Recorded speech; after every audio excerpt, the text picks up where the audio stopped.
Clashers? Turin56 from iKonik here, bringing you another base breakdown video. This was a base that I attacked in iKonik War 120, managed to get 3 stars on it, and I'm going to show you how I was able to do that. As always with these videos, first we'll look at the base itself, we'll look at traps, we'll look at weaknesses on the design, and then we'll go ahead and watch the replay, see how it worked out. So I was not the first person to attack this base. I knew where the traps were on this guy.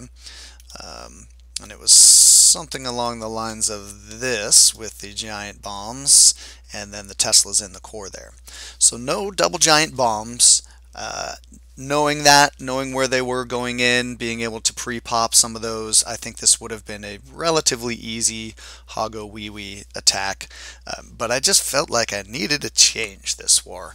I wanted to try a little something different, and I was pretty confident in a Golaloon attack, which, as you can see, worked out well for me. So I decided to bring an air attack versus this guy.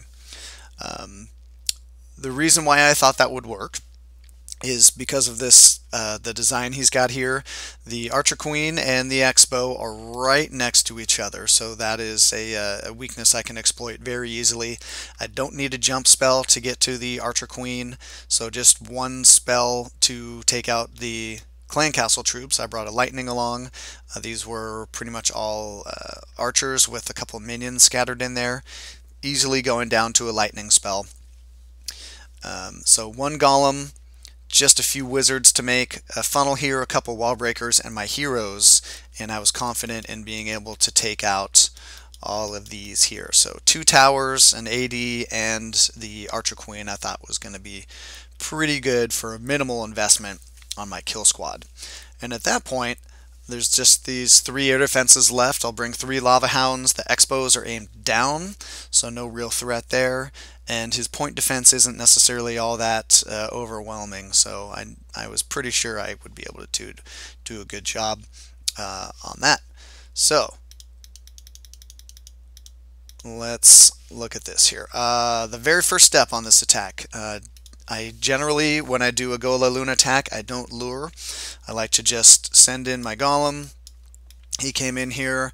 I sent in the wall breakers right behind. I didn't need to offset the wall breakers. I just dropped them right on the golem because I wasn't worried about splash damage. As you can see, that wizard tower is just out of range of that corner there, as is the mortar. So I just sent in my wall breakers right behind the golem. As soon as the golem had attracted the attention of both the archer tower and the cannon, I knew I'd be good. And I felt like it would be good to not have to lure on this base because the CC radius there, I knew that Archer Queen was going to be down by the time I got the lure, so I could deal with those one at a time. I didn't have to deal with the Archer Queen and the Clan Castle troops at the exact same time. I could stagger it out a little bit. It ended up working out pretty well for me. So once those wall breakers are in and that's opened up, I drop 4 wizards just to create a funnel here, taking out these garbage buildings, and then I drop my heroes right back here, and they use that elixir storage, or the I should say the elixir pump right there as a funnel, which takes them right inside here, and they start taking out these buildings. And of course, like I mentioned out earlier at the start, they take down all those buildings there. The queen wanders off a little bit, takes out this and that. I got kind of nervous when she targeted that drill, but she came back over and finished off that air defense there for me. So the next step on this attack is to drop the lava hounds. Now, I always like to drop them from 2 very different angles, targeting one air defense first. That's to clear out any air traps that may be in the way and also attract the attention of as many defenses as possible so that they're tanking for my balloons. So I wanted to do a clockwise rotation this time. So I dropped 2 coming from about these directions here on this first air defense here, and then I follow them up. I have 20 loons, which is a lot of loons for this type of attack, but my kill squad was so small I could get away with it. So I dropped 3 coming from here, 3 from here, and then I get a rage going. Trying to not really worry about this first archer tower here, but I'm trying to maximize it so these Teslas are in there as well. So I definitely want the air defense, that wizard tower You know, the Expo, even though the Expo is not a threat, it's going to take several bomb drops to take out just because it's high HP. And then these two Teslas there. Once I have that going, this whole portion of the army is dropped there. I bring in another Lava Hound on this guy over here with 3 balloons coming in on those 2 defenses each, and then there's going to be another Rage. Similar idea, pushed back a little bit, not really worrying about that Archer Tower, but mostly just wanting to get the Wizard Tower and the air defense there. And those are my 3 Lava Hounds that I dropped in. I like to do it this way. I like 2 on the first one, 1 on the second one, and then just kind of let them wrap around. So usually one's going to pop here, and then the second one is going to head off to that next AD. So I'll have 2 over here, and then often I'll still have 1 alive left to drift over here. That wasn't the case this time. They both popped kind of over on this northwest AD, but I had so many balloons left that it wasn't even an issue. So I think I dropped 3 there, and then I had a final 2 to drop right there. And once again, the Rage pushed back a little bit to get those Teslas, not really worrying about that first Archer Tower.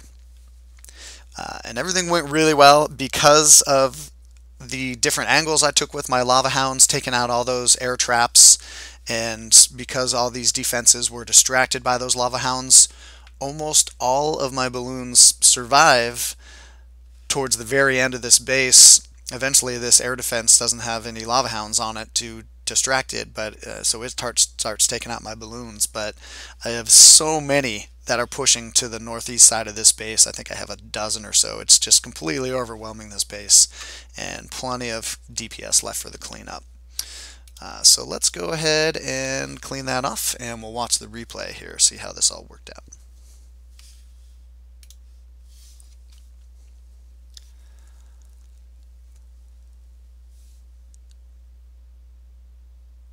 Nice easy access to the queen.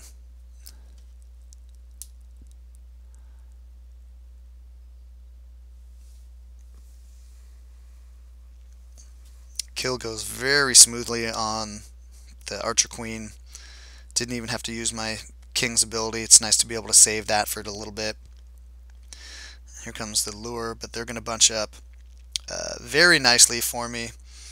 I'll be able to take them almost all out with that one lightning spell. A couple of the wizards survived and that balloon, but my Archer Queen is more than enough to handle them. And now she's got that last intended target there. The AD goes down.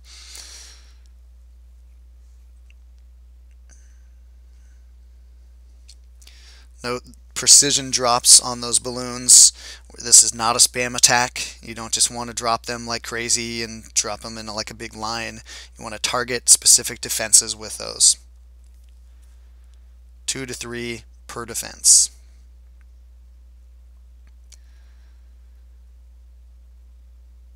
And there goes my last Lava Hound, but I still have, look at all those balloons I still have making their way nicely through that base. So that one air defense that's left is just going to get overwhelmed. Way too much work for it to do.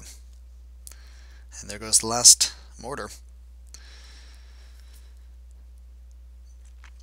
And I did hang on to a couple of minions there, as you can see. I usually like to bring 5 minions or so with me on cleanup, just because oftentimes time is your biggest enemy with this type of attack.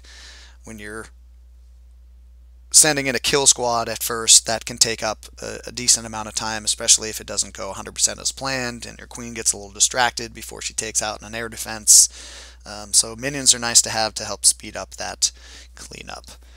There you go, you guys. That was my 3-star attack from iKonik War 120, Golaloon. I hope you liked it. I hope you learned a little something from it.